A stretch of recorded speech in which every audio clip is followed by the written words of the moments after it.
Good. Hi, everyone. So really happy to be with you tonight, and I'm going to talk about a new form of democracy, citizen assemblies. But before kicking off, a few words to introduce myself, is because I have to say that I'm a bit like this very annoying Nerd Nite attendee who a few months ago complained that Nerd Nite speakers would not introduce themselves properly. So I'm Emmanuel Constantin, I'm 33, and the main reason why I have some very little legitimacy to talk to you tonight is that I worked during 2 years as an advisor for the French Minister of Housing, especially advising on policies towards energy-efficient buildings.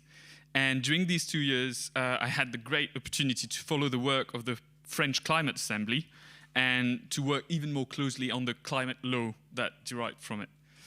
Another reason why I'm allowed to speak to you tonight is that I'm obviously a nerd in climate things and political things. And also, I owe you an apology for two reasons. First, I'm French. And second, the presentation was a bit too long, so I scrapped all the jokes. But don't worry too much, because French humor is crap anyway. So, what are we going to talk about tonight? What is a citizen assembly? The French Climate Assembly, and key lessons that I think we can draw from it. So, let's start with some definitions. Basically, a citizen assembly is a combination of a few ingredients. So we will focus on the ones that have been ordered or sponsored by an existing institutional political power. And this political institution then asks one given question with a given mandate to an assembly to make recommendations or propositions. Then the assembly, what it is, it gathers what we call a mini-public that has been randomly selected like a panel, and so following quotas on certain criteria so that it can be an image as representative as possible of the greater society. The assembly then takes time, and it takes some time because the panel will get exposed to various experts, various specialist views, and we'll be able to ask them questions. And it also takes time, and because one very important reason, actually, that's the core of the assembly, is that citizens are supposed to deliberate, meaning that they will debate among themselves and come with an outcome at the end. And you have to ensure that the deliberation goes well, so you have a lot of procedures and rules to make that happen. So there is one key concept to understand the citizen assembly concept, which is deliberative democracy. So in a democracy, which is the power of the people, by definition, there is an open challenge, which is how you get people's opinion in order to make decisions in the name of the people. So if we let aside what we call direct democracies, where basically everyone can get to vote on literally everything, we have to deal with what we call representative democracy, which is the most common, where we kind of live in, kind of. Basically for representative democracy, you can have participatory or deliberative democracies. They are kind of two forms or two tools or ways of approaching representative democracy. In a participatory world, you'll consider that the legitimacy of an outcome, of a decision, comes from the fact that you've consulted sort of pre-formed, pre-existing opinions or rival interests that are conflicting with each other, but you're treating opinions as something that already exists and does not really change throughout the process. Whereas in a deliberative world, on the contrary, opinions are assumed and supposed to change during the process and improve through the debate. And as a result, your process has to ensure that deliberation goes smoothly, in a timely fashion, and with as much as possible of relevant information as possible. That's for the concept, that's for the theory. But then how do you get the recipe? to get all these ingredients together. Actually, all the ingredients that I mentioned in the definition come from a few decades of democratic innovations, boiling down to mainly three sources. The first one is citizen juries. It's a bit like court juries. After deliberating, the citizens would give their opinion on a big decision, like, for example, a big road project. But the key difference with a court jury is that in a court jury, you have an overarching law that you just need to interpret. Whereas in a citizen jury, actually, you have to debate also of the overall principles, overall guidance, overall laws, basically. It's not a given. Then a second source is what we call consensus conferences. And basically the idea, I won't dive too much into detail, but is you hold discussion between experts and like doctors or scientists and the citizens. And finally, the last kind of way or source for citizen assemblies is deliberative polls. So here, so it's basically, focus groups in marketing. That's exactly the same methodology. But you will then throw like questions at a random panel and just ask for their opinion after they have debated among themselves. So then you mix all of that, and all this history gave birth to the concept of citizen assemblies, with actually already a lot of prototypes and experimentations until today. So this is not the full list on the slides, but the most important ones, especially the first one in 2004, the first one kind of recorded in British Columbia. And I'll just give you a few remarks on this history. The first one is that until the French Climate Assembly, previous citizen assemblies would only focus on institutional or constitutional matters, such as electoral reforms, or sometimes big ethical questions, like the one in Ireland about abortion. The second remark is, and it's not very well known, to be honest, and actually I learned that while I was preparing for tonight, is that both Scotland and the UK had climate assemblies as well, already. And the third remark is that actually climate assemblies are very fashionable. And Extinction Rebellion, I mean, Louise mentioned it, has that as a claim or as a will or demand. As a demand to organize a climate assembly in the UK, like another one on top of the one that was already done. So now, let's crack on with what happened in France. So first, as usual in France, it was a big mess. I mean, a bigger mess than usual, though. This was called the Yellow Vest movement, and it was triggered by the rise of the carbon tax on the fuel. So it really acted as a trauma for the President Macron and all the government, also because they were realizing that a part of France that usually stays very quiet was now rioting. So it was particularly traumatic. So to resolve this democratic crisis, our wonderful president, obviously, led what we called a big debate, what he called a big debate, part of which was a big roadshow for the president, who brilliantly went through no less than 16 six-hour-long Q&As sessions in various places of France, like something that really helped to solve the problems. And one of the conclusions of this big debate was that we did not talk about ecology at all, which was nevertheless the trigger of everything. So remember the carbon tax, basically. So Macron needed a magic trick. So at the conclusion is throw the idea, why don't we gather a citizen assembly? And that was the start. So the assembly was launched with a few important parameters to keep in mind. First, the scope. It was very large and technical, but actually quite similar to the ones of the Scottish and British climate assemblies.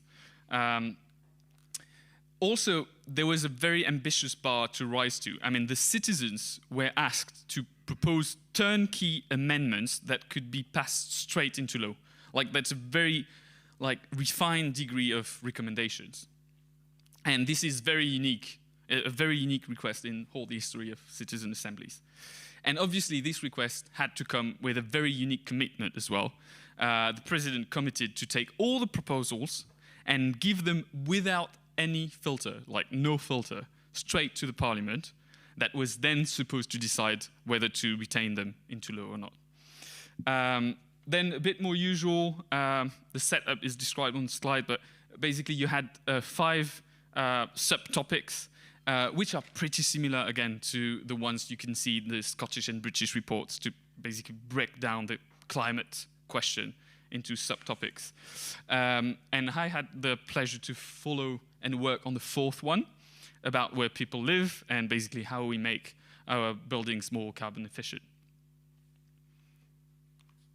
So what came out of all that? Actually a lot, and way much more than from most of the other climate assemblies we've seen on the slide.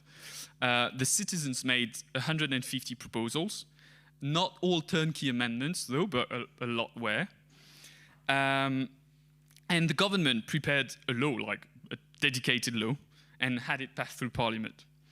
So these on the slides are very inaccurate figures, but they are probably the best estimate we can come up with. And they have been built by the experts who supported the citizen assemblies about what the proposals have become. So it's always very hard to tell, actually, because some of the proposals were a bit inaccurate, so how do you really assess what they've become? You've got some room for interpretation, and also not every proposal is as difficult to implement or as big in terms of potential impact. But that gives an idea of what came out of it and how far it went through. So basically the main conclusion is that no, not everything was thrown away in the bin, and a fair amount was implemented. The issue, though, is that the president had promised something more, like no filter. And actually, halfway through, he basically just completely reversed his promise. Yeah, and that happens. So as a result, because of this initial promise, what everyone kind of remember is that, especially the media, is that Macron did nothing about the climate assembly and that about the climate in general, which is not very fair, to be honest, even though, I mean, breaking a promise is not really a good thing to do. So we can spend the evening on the climate law. I mean, it was a big law addressing all the topics. But to make that less abstract, I want to give you one example. I won't dwell too much on the technicalities, so I'm happy to answer all the questions afterwards. But basically, the citizens proposed to ban about 20% of all existing properties by 2028, unless they were renovated to almost a new build standard. And it was both for renting landlords, but also for people who own, like live in their own properties. And this was based on the labels of the energy performance certificate. I mean, the French one is a bit different than the one in the UK, but you get the idea about how the scale was given. And to be honest, part of that was really madness. I mean, 20% of the property in 7 years. And it was not clearly thought through up to all the consequences by the citizens. I mean, they even admitted it when we discussed with them. But so the way it got passed into law and what we sort of made of it was that it was just only the renting of such properties that was banned and that will be banned. I mean, actually, that has been passed into law. And there was also no condition about how more efficient you had to make the property. It was just coming out of these bad labels at the bottom of the scale. So that gives you an example of what a big proposal may have become. I mean, and this one is counted as partially implemented, obviously. So now the overall feedback, a bit personal, obviously. First of all, I mean, no, citizens are not idiots. I mean, if you ever had to be convinced, the quality of their debate, their capacity to learn collectively, also their enthusiasm, everything was of fairly good quality and fairly good standard. But so don't believe people who dismiss such democratic tools for this kind of silly reasons, like, oh, people are just dumb, so don't ask them questions. No. I mean, they can really think in a very, very interesting manner. It was also, this assembly, a big political accelerator. It obviously comes from the partially held commitment of Macron, and without this assembly, there wouldn't have been a climate law probably before 2023, and we would have lost like 2 years and many subjects and probably some ecological ambition as well. So when we run a citizen assembly, ideally, you'd like all the citizens across the country to be sort of involved and to benefit from the deliberation of the minute public. So to gain some knowledge and to recognize the different opinions at stake, and then at the end, you hope to make the decisions more accepted by the whole society. But this dream of a by-proxy deliberation actually relies heavily on the media coverage, and this was disappointing. And actually, I think it cannot be anything but disappointing, because not only our medias are oversimplistic, go too quick, love rows and polarization, but it's probably a bit too much to ask to dedicate enough media space for everyone to pay enough attention to such a debate. And it's not really something you can decree in advance. Then on the content itself, I mean, the proposals looked a bit like Ecology 101, kind of what you first think when you're confronted to the climate question. And this is mainly because the citizens hadn't enough time to refine their proposals after discussing with the experts. Basically, they saw the experts only at the beginning and couldn't do a lot of back and forth. The scope also, and that was politically agreed before, but deliberately missed one important topic, which is nuclear power generation, which in France is a very touchy thing, but also very significant from a carbon perspective.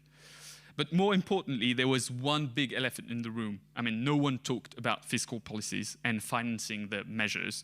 The citizens did a big shopping list of fancy proposals, most of which costing a lot of taxpayers' money, but almost without a hint of how to get more money in the coffers.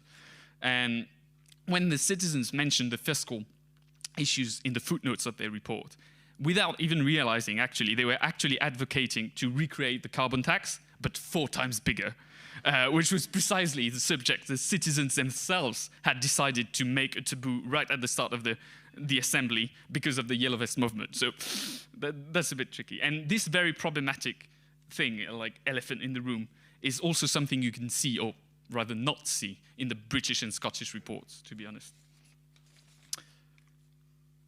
So here we are, but let's stop. Oh, sorry.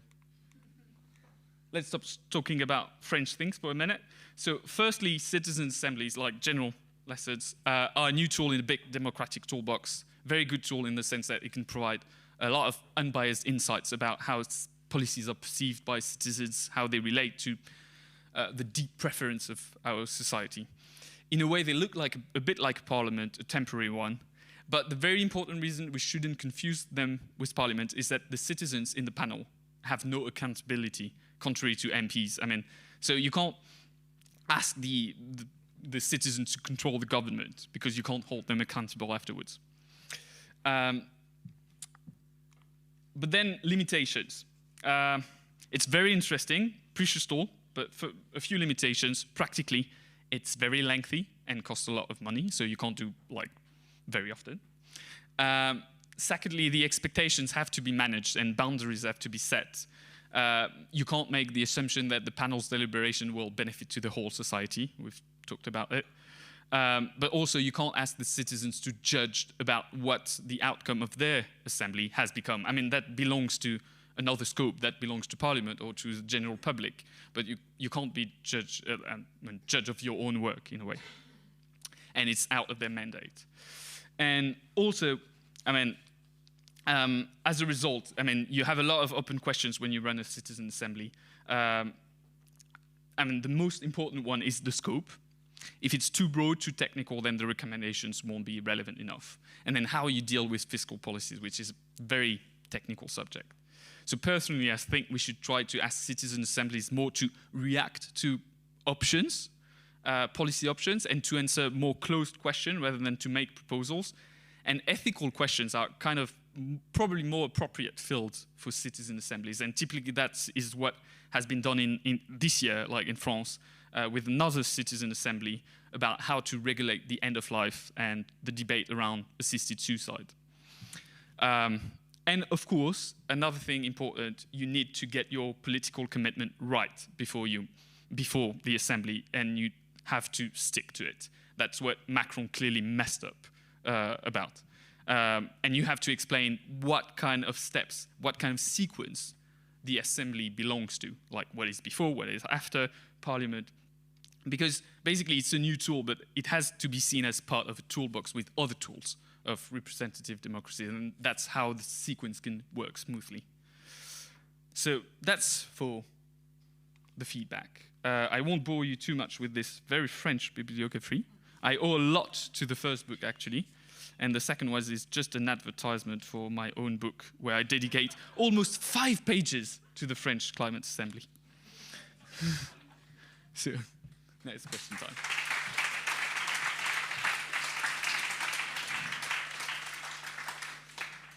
Questions? Yes.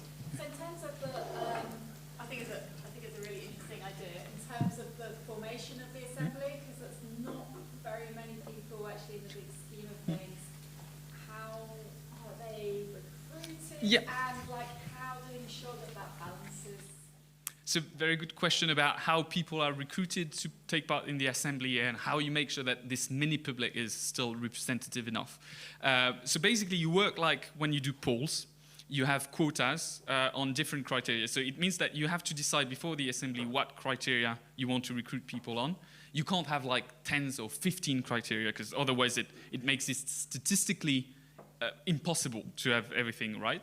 But I think they had 6 criteria in the French one: gender, age, your sort of socio-economic class or level, also how distant you were from an urban area, like urban versus non-urban, and I can't remember the 5th and 6th, but I mean they are pretty obvious ones. And with that, you get like some sort of very good representation. And still with 150 people, you can get some decent statistical thing. I mean, this is backed by some statistical work about how representative a sample can be. And this works. And actually, these criteria are kind of common. You find the same one in the British Assembly. I think the British one had also one criteria about ethnicity, which is some sort of taboo in France, so you don't call about ethnical background. So that's not the criteria we used. But I mean, I've attended a few sessions, and you can see that it was pretty diverse and pretty much like a mini country. I mean, I think there was little doubt about it.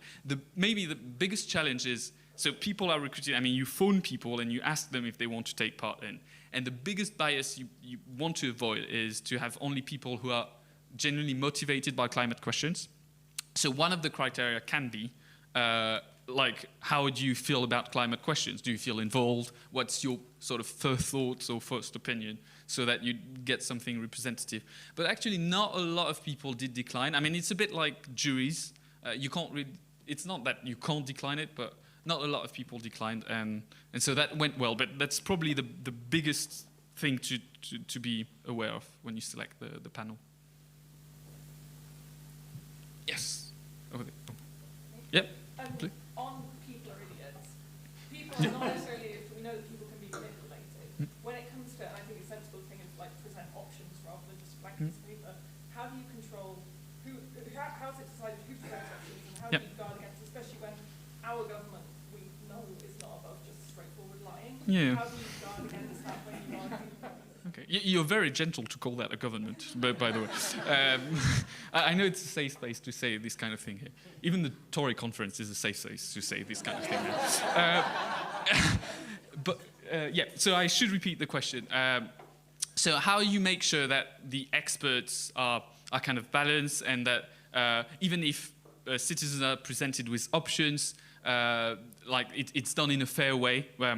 And that's a tricky question, and that's why I didn't dive into the procedures, but it is very, very strict. And you have, in the French case, you had a steering committee with 3 independent people, like that the president picked, but I mean, he picked them in front of like the whole country. So obviously he picked also opponents and climate advocates and so on. And they basically sort of guaranteed that you had a fair sample of good experts and so on. But yeah, you have to scrutinize that. It's a lot of scrutiny first, and procedures. Also, you have to allow some space for the citizens to ask for other experts, or to ask to have experts to come back to them. I think the danger of manipulation is probably less here, but more in what happens in between the sessions.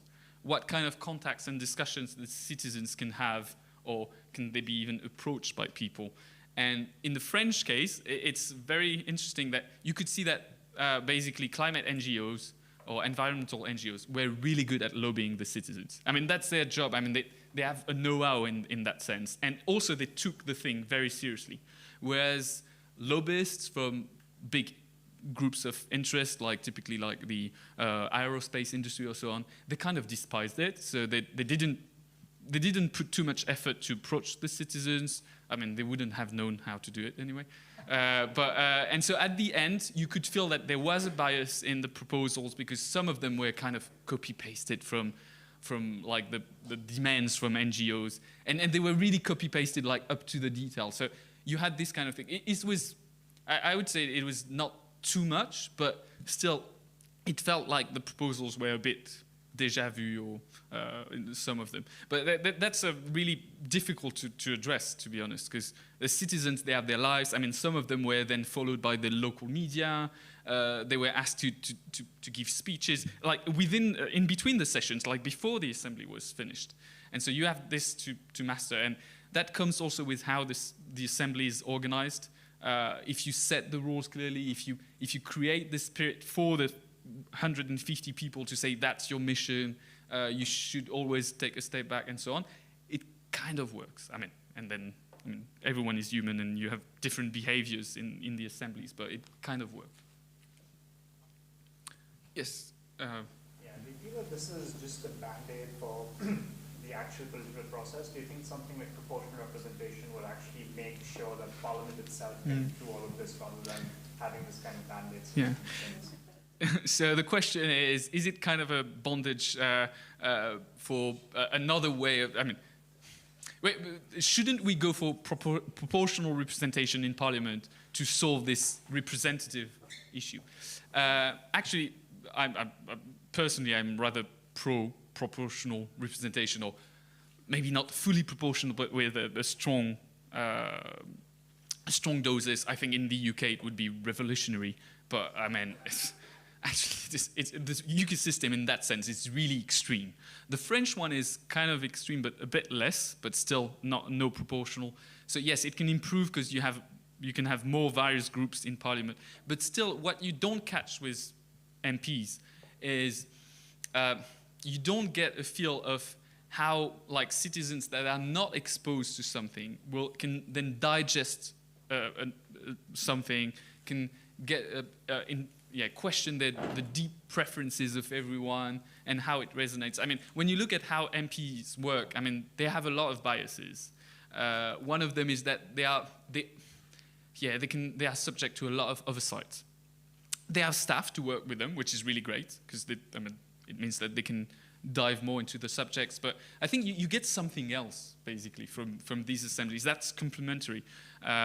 You can just avoid blind spots, and get a feel of the true symbolic of things. Typically, I think that for the carbon tax, a citizen assembly before the carbon tax would have probably revealed that this was a very inflammable topic, and the relation to cars, to mobility, to fuel prices was so inflammable that it was something you had to be careful about.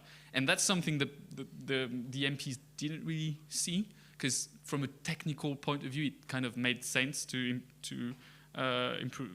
increase the carbon tax. Yeah.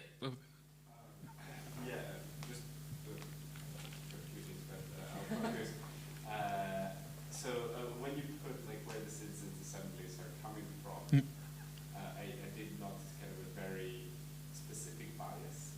Okay. Basically very northwestern European, basically.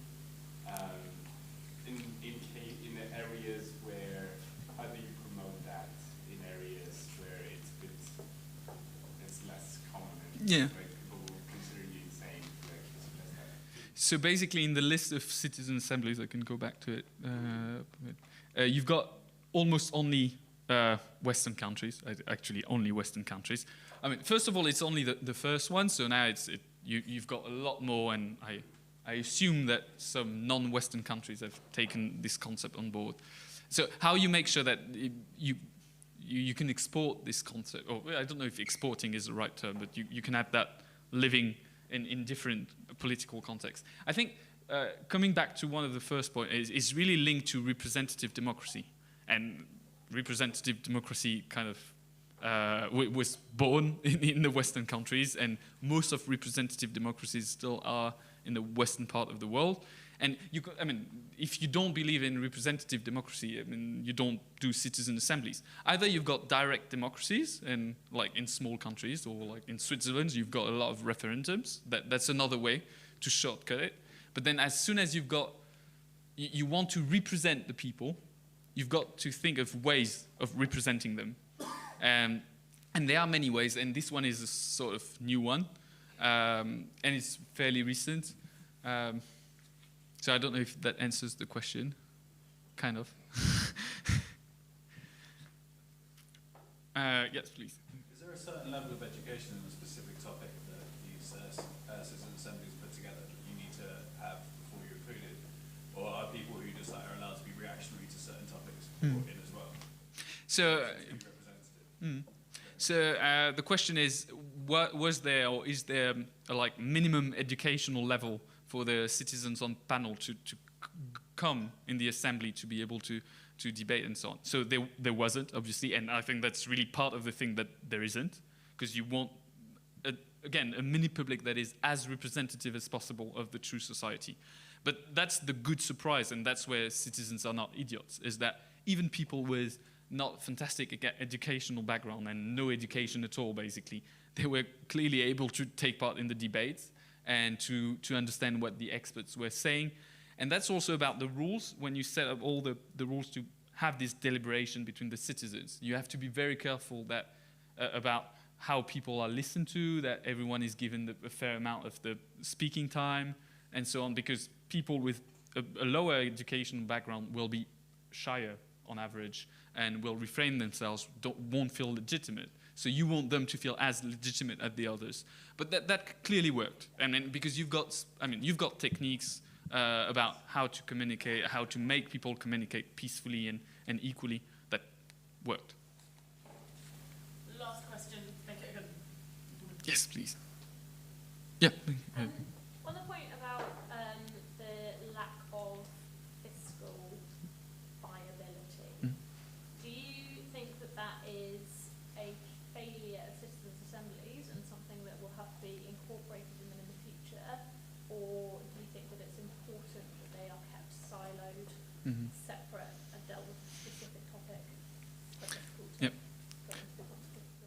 So I'll repeat the question. On the topic of fiscal policies, do I think that it's a failure of this citizen assembly not to take that into account, and should we make sure that in future assemblies it is taken into account, or should we, on the contrary, put that question aside and keep citizens thinking on policies in silos?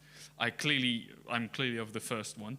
I mean, because it doesn't make, I mean, if you don't consider fiscal aspects, it just doesn't make sense. I mean, the problem, because they basically came up with a shopping list that was really nice on paper, but that you couldn't implement, otherwise you would have risen tax on things. So it basically, it was contradictory. It didn't make sense, and you want citizens to decide on something that kind of makes sense and that really puts together all the contradictions that can exist in society. I mean, people, yes, they want a more ecological future, but they don't want to pay more tax on the fuel.